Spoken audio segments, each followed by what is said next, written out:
Bonjour tout le monde, ici Francis Paquin et bienvenue au Balado Box Le Compte de 8. Cette semaine à l'émission, Kim Clavel et Mathieu Gervin de retour dans le ring. Steven Butler renoue avec la victoire et Jean-Pascal demande le bénéfice du doute. Et c'est avec un immense bonheur que je retrouve Monsieur Adrien Meur. Salut Francis, ça va bien? Très bien, merci Adrien. Juste avant de commencer, préciser que ce balado est produit en collaboration avec Groupe Yvon Michel qui va présenter une carte de boxe ce vendredi le 11 mars au cabaret du Casino de Montréal. Les amateurs seront admis avec la levée de certaines mesures sanitaires. Kim Clavel va être en vedette. Pour elle, c'est un combat important parce que ça marque son retour dans le ring après quelques mois d'absence. On se souvient, elle devait faire partie du gala du 17 décembre, avait déclaré forfait en raison d'une blessure au bas du corps. Et on sait que son prochain combat, là, c'est un combat de remise en forme. Et le prochain combat, ça va en être un de championnat du monde. Oui. Aujourd'hui, c'est la journée internationale de la droit des femmes. Et ça augure bien pour dire à quel point la boxe féminine est en pleine ascension. S'il y a certaines personnes qui peuvent avoir des doutes là, sur la viabilité de la boxe féminine dans l'industrie, on voit là, maintenant, Groupe Yvon Michel n'hésite pas. Les finales avec Marie-Ève Dicker et Kim Clavel, les unes après les autres. On a Marie-Pierre Roule aussi qui va disputer un combat charnière à Trois-Rivières à la fin du mois de mars. Pour Kim Clavel, Adrien, est-ce que, avec sa performance à son dernier combat au stade IGA, tu as été convaincu là, qu'elle a tout ce qu'il faut là, pour devenir championne du monde? Oui, et ça faisait déjà un moment que j'étais convaincu par Kim Clavel parce que c'est une boxeuse qui a beaucoup d'atouts techniques et qui a aussi un énorme cardio. Elle lance beaucoup de coups, elle est très active. On voit une intelligence dans le ring, dans la manière de lancer ses attaques, de les préparer. Un côté tactique aussi qui est, elle sait à quel moment accélérer et à quel moment, euh, comment dire, ralentir un petit peu le rythme. Donc, on voit depuis un petit moment déjà qu'elle a tous les outils pour devenir championne du monde. Et non seulement elle a les outils, mais elle a les performances qui vont avec. Elle arrive à tout mettre, à tout mettre ensemble quand elle est dans le ring face à ses adversaires. Donc, je pense qu'elle a vraiment tout ce qu'il faut. Et ce combat-là, tu l'as dit, c'est pour reprendre le rythme, pour se remettre dans le bain parce que ça fait un petit moment qu'elle est pas montée sur le ring et c'est toujours compliqué de revenir après une blessure. On ne sait pas à quel point on va être à l'aise avec avec cette blessure-là et il faut reprendre confiance pour pouvoir disputer un combat de championnat du monde. J'aime pas quand les boxeurs ou les boxeuses reviennent tout de suite après une blessure pour se battre dans un combat d'importance. Donc c'est très très bien que Kim Clavel ait un combat intermédiaire entre sa blessure et ce potentiel combat de championnat du monde contre Gomez. Et ça serait tout un combat parce que la Mexicaine, c'est une très très bonne boxeuse aussi. C'est une boxeuse très active qui a une bonne puissance, qui est solide physiquement. Donc ça serait tout un combat de championnat du monde. Mais avant d'en arriver là, eh bien, il faut évidemment que Kim Clavel fasse le travail en finale. Et comme tu l'as dit, je suis content de voir des combats féminins de plus en plus qui sont en tête d'affiche, qui sont en finale des galas. Et ça, c'est aussi possible de faire ça ici parce qu'on a un bassin de boxeuses qui est très développé, de boxeuses de haut niveau qui est très développé. Donc on a l'occasion de le faire parce qu'elles sont là et elles livrent des performances qui permettent de les placer dans des finales de gala. Pour ce combat préparatoire, va affronter la Bolivienne Mariela Ribera Valverde. C'est une boxeuse, quand on regarde sa fiche au premier coup d'œil, 8 victoires par knockout sur ses 11 victoires, ou 6 défaites. Bon, la plupart de ces victoires ont été enregistrées contre des boxeuses qui disputaient leur premier combat Mhm. professionnel ou encore des adversaires à des fiches là, très très minces, là, 0 victoire, une défaite ou 0 victoire, 2 défaites. Moindrement qu'elle s'est retrouvée contre des boxeuses qui avaient un petit peu d'expérience. Là, ça n'a pas été des dénouements heureux, mais reste que on s'en est pas caché. C'est vraiment un combat de remise en forme. Mhm. Puis pour Clavel, justement, ça va être l'occasion de voir si on est. Bon, on a eu l'occasion de le tester en gymnase, en sparring, voir si la blessure est rétablie. Mais on nous a souvent répété hein, au fil des années, en situation de combat, il y a des choses qui malheureusement ne s'apprennent pas ou ne se pratiquent pas en sparring. L'autre combat à surveiller dans cet événement, c'est celui qui va mettre en vedette Mathieu Germain. Mathieu Germain, c'est un nouveau qu'on pourrait dire pour lui parce que ça va être le premier combat qu'il va disputer sous les couleurs de Groupe Yvon Michel, premier combat avec son nouvel entraîneur Stéphane Larouche. On sait que Mathieu Germain a été un des fers de lance d'Eye of the Tiger Management, ne serait-ce parce qu'il a réussi à se hisser dans les classements mondiaux chez les 140 livres, mais aussi parce que c'était un des interlocuteurs les plus loquaces là, de cette entreprise de promotion-là. Toujours excellent en entrevue, quelqu'un d'extrêmement réfléchi qui est bien en mesure de vendre le sport. Mais on était peut-être rendu à la croisée des chemins. On sait faisait partie là, de ce tournoi de carré d'as qui vraisemblablement ne connaîtra pas de dénouement, là, étant donné que c'est toujours une aventure périlleuse. Hein, les tournois en boxe professionnelle, on l'avait vu notamment avec le Super 6, il y a toujours des blessures en cours de route. Donc, on s'y attendait, mais reste que autant ça avait été une dure défaite contre Yves Ulysse au mois de novembre 2020 à Rimouski. Il est en mesure de renouer immédiatement la victoire en battant Steve Claggett par décision partagée des juges. Une prestation là, qui avait peut-être chassé certains doutes qui pouvaient subsister. Et là, on commence un nouveau cycle. Évidemment, quand on change d'entraîneur, il faut y aller à petits pas. C'est ce qu'on fait, un combat prévu contre 8 rounds, contre un boxeur qui s'appelle Eric Inzunza Angulo.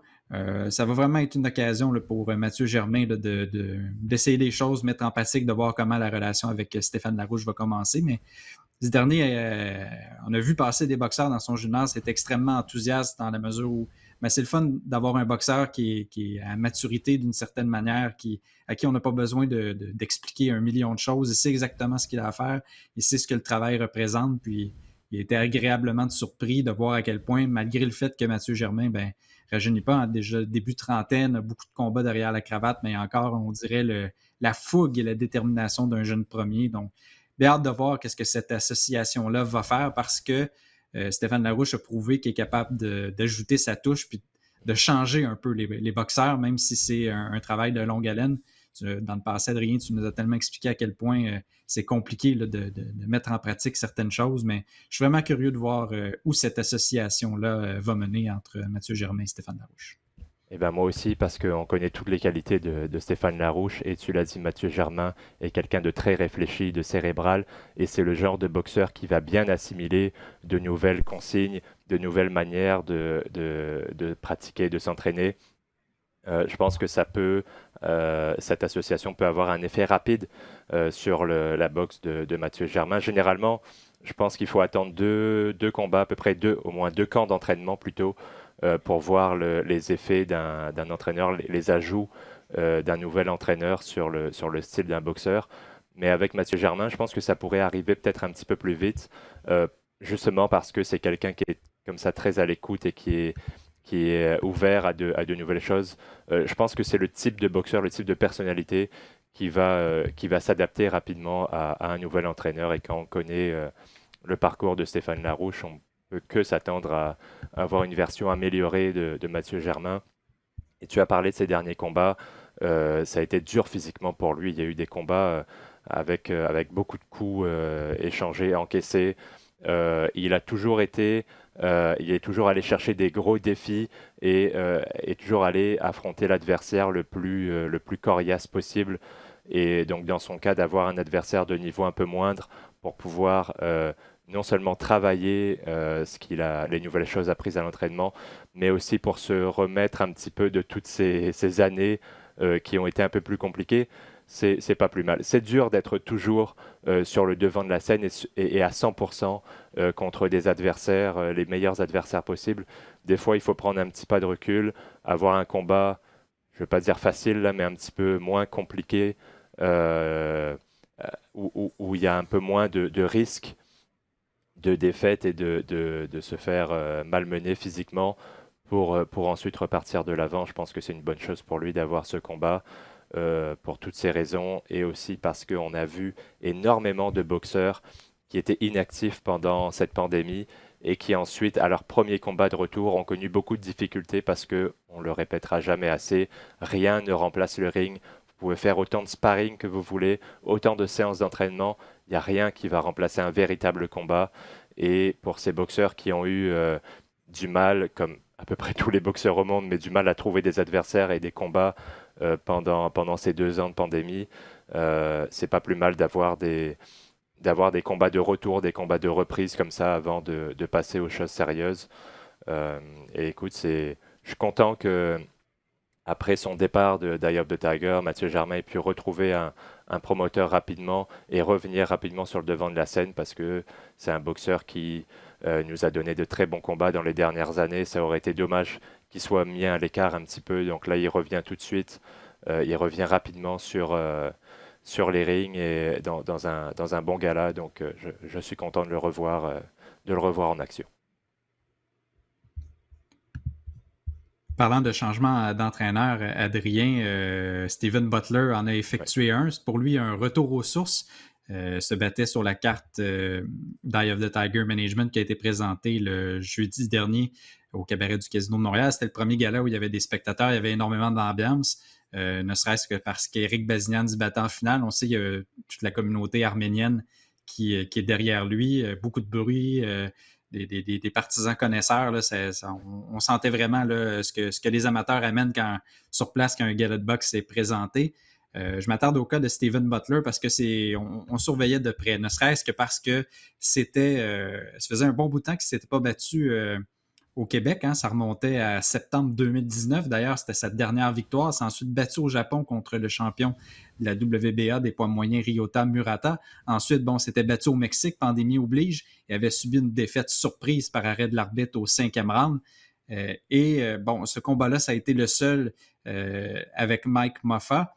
Et avant le gala, j'ai eu la chance de discuter avec Steven Butler. Il disait oui, je me suis entraîné avec Mike Moffa. On se souvient, Jean-François Bergeron avait été intégré à l'équipe de Rénal Boisvert après la défaite contre Brendan Cook. Et là, Steven Butler est retourné avec Rénal Boisvert, son père également, qui est maintenant présent dans le coin, en disant on a ajouté des gens, puis d'une certaine manière, on m'a dénaturé. C'est-à-dire qu'on a trop essayé d'ajouter des mouvements défensifs qui étaient des lacunes qui avaient été observées par Rénal Boisvert après le combat contre Brendan Cook en disant moi, je suis peut-être trop axé sur l'attaque, trop axé sur la recherche d'opportunités. On fonce, puis on utilise la grande force de Steven Butler, qui est à dire sa force de frappe. On l'a encore vu dans son combat qu'il a remporté par arrêt de l'arbitre au 3e round. Possède vraiment des instincts offensifs uniques, ce qui font en sorte que c'est très spectaculaire, très prisé des amateurs. Mais on a également vu un boxeur, malgré le dénouement heureux, ce qui s'est fait toucher à quelques reprises. Donc, je suis curieux de connaître la suite pour Steven Butler parce qu'on comprend on a essayé d'apporter des ajustements après la défaite contre Brendan Cook. On avait vu certaines choses positives, mais après ça, dans un combat de très haut niveau contre Murata, on ne faut pas non plus tout jeter du revers de la main parce que Murata, c'est quand même un médaillé d'or olympique. C'est un boxeur là, qui est extrêmement talentueux. Mais j'ai l'impression que dans les combats où, au fur et à mesure que, disons, le bassin d'adversaires va devenir un peu plus compliqué quand on parle de combat pour des positions dans les classements mondiaux. Je me demande à quel point est-ce que la défense de Steven Butler va toujours être son talon d'Achille. J'ai l'impression que ça va être le cas et il y a des boxeurs et il faut faire avec. Quand on change d'entraîneur comme ça, parfois ça clique pas. C'est bête, mais c'est pas forcément le message qui passe pas, c'est juste que le style du boxeur ne convient pas aux nouvelles consignes ou je sais pas. Des fois, ça fonctionne pas avec un entraîneur. Écoute, dans tous les sports, c'est comme ça. Euh, Parlez-en aux Canadiens. Mais pour Steven Butler, ça n'a pas été très efficace ce changement d'entraîneur et il revient aux sources et on l'a vu tout de suite qu'il voulait remettre sur le devant de la scène sa puissance. Dès la première cloche, il est sorti avec une sorte de Superman punch. Il a couru vers son adversaire pour littéralement se jeter sur lui. Et écoute, c'est ce qui a fait son succès dans le passé. Et je pense que c'est les succès qu'il connaîtra dans le futur, ça va reposer sur cette puissance, sur cette agressivité. Mais comme tu l'as dit, il y aura toujours, à mon avis, ce problème de défense qui sera sous-jacent. Il y a certains boxeurs qui ont fait des carrières comme ça et qui ont réussi à pas effacer, mais à diminuer un peu, à atténuer ces défauts défensifs avec beaucoup d'agressivité en se reposant sur leur attaque. En quelque sorte, c'était le classique, la meilleure défense, c'est l'attaque. Et ben, c'est un peu ça pour Steven Butler, c'est que dans son cas, son agressivité va parfois forcer l'adversaire à lancer moins de coups et donc va favoriser sa défense, entre guillemets, va forcer l'adversaire à être moins actif. Et donc, Steven Butler aura moins besoin de se reposer sur sa défense.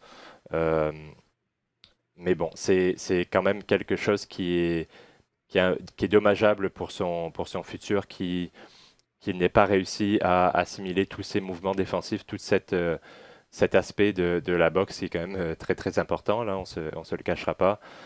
Euh, il va continuer à donner des bons combats, à donner des combats très spectaculaires où il y aura beaucoup d'action, mais quand on arrive au plus haut niveau, au niveau des aspirants mondiaux et des combats de championnat du monde, il faut avoir une défense pour pouvoir passer à travers ce genre de combat-là.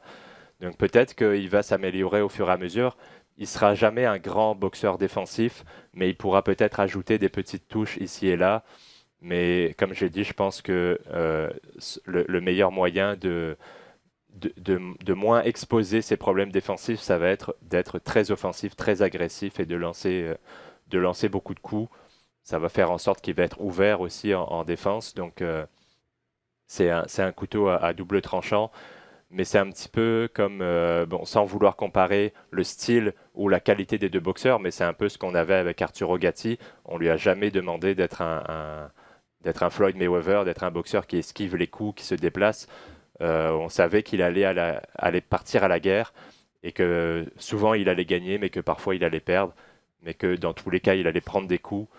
Je pense que ça va être un petit peu le même genre d'attente qu'il faudra avoir envers Steven Butler.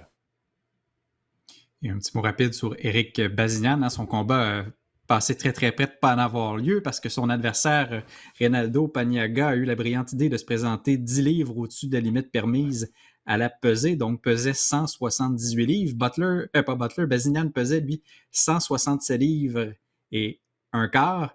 Donc l'écart maximum à cette catégorie de poids-là, selon les réglementations de la Régie des alcools, des courses et des jeux, il n'y a pas plus de 11 livres qui peut séparer les deux boxeurs. Donc, on en était tout près d'atteindre cette limite-là, mais peu importe, Bazignan n'a pas trop semblé déranger. Une performance méthodique. Son entraîneur, Marc Ramsey, était extrêmement fier en disant on a dû changer la stratégie en cours de route et il a absolument tout écouté les consignes, est extrêmement discipliné et on vise un combat éliminatoire chez les poids super moyens d'ici la fin de l'année. On espère pour 2022 un programme de 4 combats et le dernier, là, soit en novembre ou décembre, là, pour un titre d'aspirant obligatoire. Il y a un autre boxeur de l'écurie Eye of the Tiger qui est également pressenti pour ce genre de combat-là, c'est Christian Mbili. Donc, ça va chauffer chez les 168 livres au Québec d'ici les prochains mois. Ouais, et il y en a beaucoup des 168 livres de haut niveau au Québec. On peut penser aussi à David Lemieux. Et dans le cas de Bazignan, ben, j'ai bien aimé, comme tu l'as dit, sa performance, sa discipline. C'est ce que je retiens de cette performance, c'est que c'est un boxeur qui ne panique pas, qui est calme, qui connaît qui connaît ses qualités, qui sait qu'il peut mettre en place sa boxe au fur et à mesure. Il a des très bons fondamentaux et il les utilise très très bien. J'ai bien aimé son combat aussi. Il n'y avait pas forcément rien de très très flashy, de très très spectaculaire, mais c'était très solide et c'était surtout très constant tout au long du combat. Il n'y a pas eu de haut et de bas, de round où il était nettement au-dessus d'autres, où ça allait moins bien. C'était constant et j'ai bien aimé cette performance. Et son adversaire, par contre, quel manque de professionnalisme d'arriver à ce poids-là. D'autant plus que son combat précédent, il se battait chez les welter à 147 livres. D'arriver aussi lourd.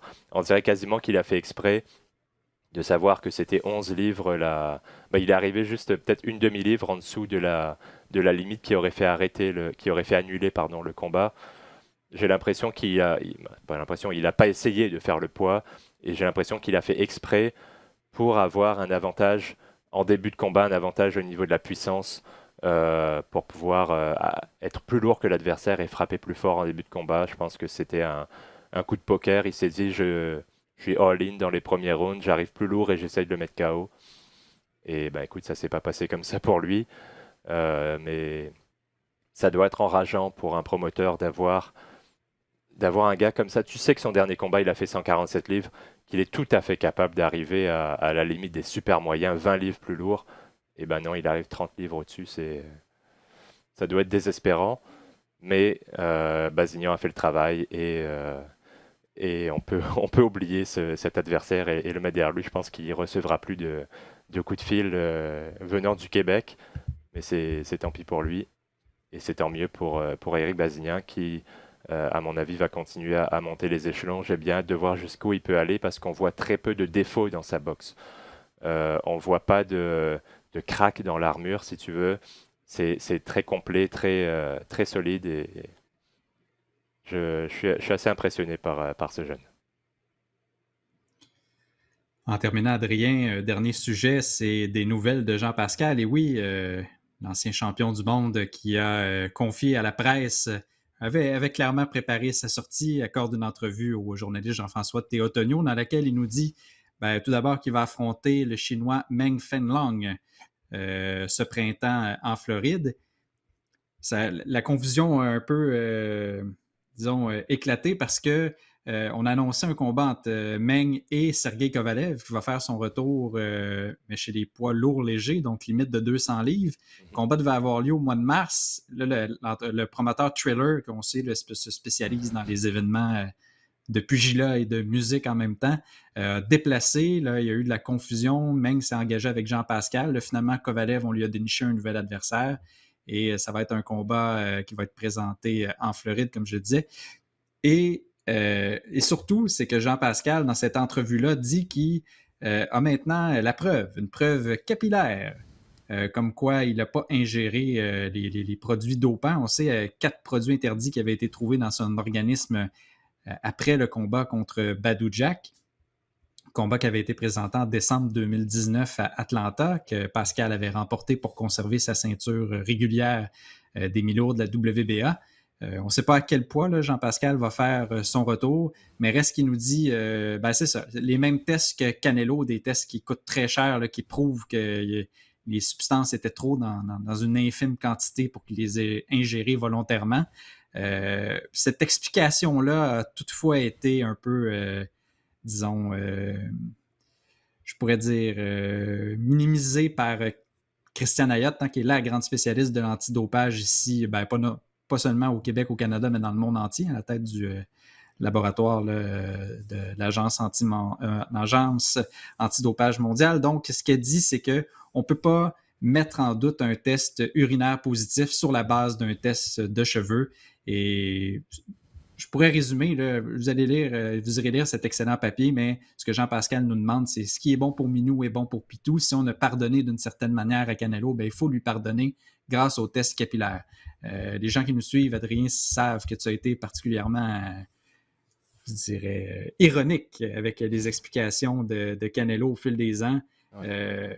Donc, c'est d'un autre côté, on comprend, Jean-Pascal est prêt à tout pour un retour, voulait certainement pas terminer sa carrière de boxeur professionnel sur une note comme celle-là, c'est-à-dire un contrôle dopage, un contrôle positif, un peu comme Lucien Boutet, hein, ça a été un peu beaucoup entaché avec le test positif à l'Ostarine. Donc, je suis curieux de connaître ton avis là-dessus. Est-ce que tu achètes les explications de Jean-Pascal ou au contraire...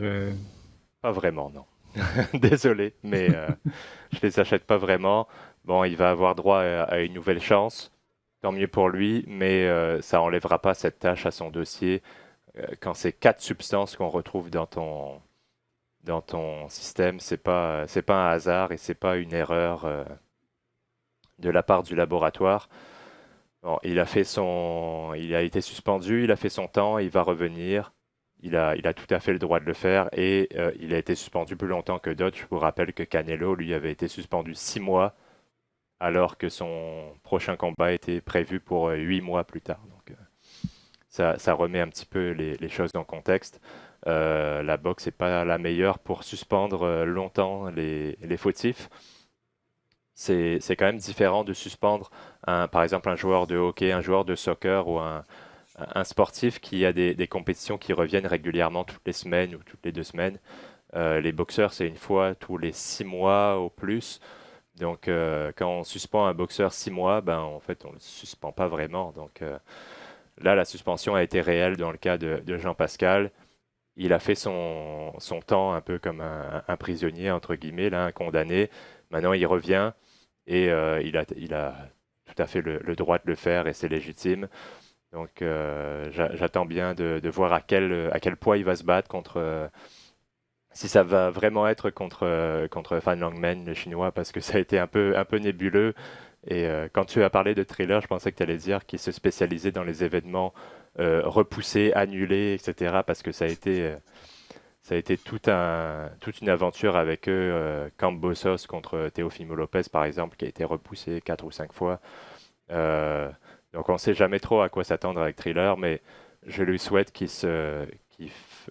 affronte le boxeur chinois, qui est un bon boxeur solide, qui est peut-être pas au top de la division, au niveau de l'élite qu'il a déjà affronté, mais qui est un très bon boxeur et qui pourra lui poser des problèmes. C'est le souci avec Jean-Pascal, c'est de voir dans quelle forme il va arriver, parce que on l'a dit plus tôt, rien ne remplace le ring, et ça fait un petit moment qu'il n'est pas monté dans le ring. Pour un combat, bien sûr, il a fait du sparring, de l'entraînement, mais il faudra voir à quel point ses réflexes seront aiguisés, à quel point il aura de la rouille et à quel point cette inactivité va l'affecter parce qu'il est plus tout jeune, il ne faut pas l'oublier. Plus on est âgé, plus l'inactivité va avoir de l'effet. Donc c'est surtout, c'est pas tant Meng qui m'inquiète, mais c'est la forme et le physique dans laquelle pardon, Jean-Pascal va arriver. Merci beaucoup, Adrien. C'est ce qui complète cette édition express du Compte de 8. Comme à l'habitude, je vous invite à visiter le rds.ca/balado diffusion ou encore l'application iHeartRadio pour découvrir tout le contenu qui vous est proposé par les artisans de RDS. Donc, au nom de Luc Dansereau à la production, François Perrault à la mise en onde et d'Adrien Meur, ici Francis Parquin qui vous remercie d'avoir été des nôtres et qui vous dit à bientôt. Ciao!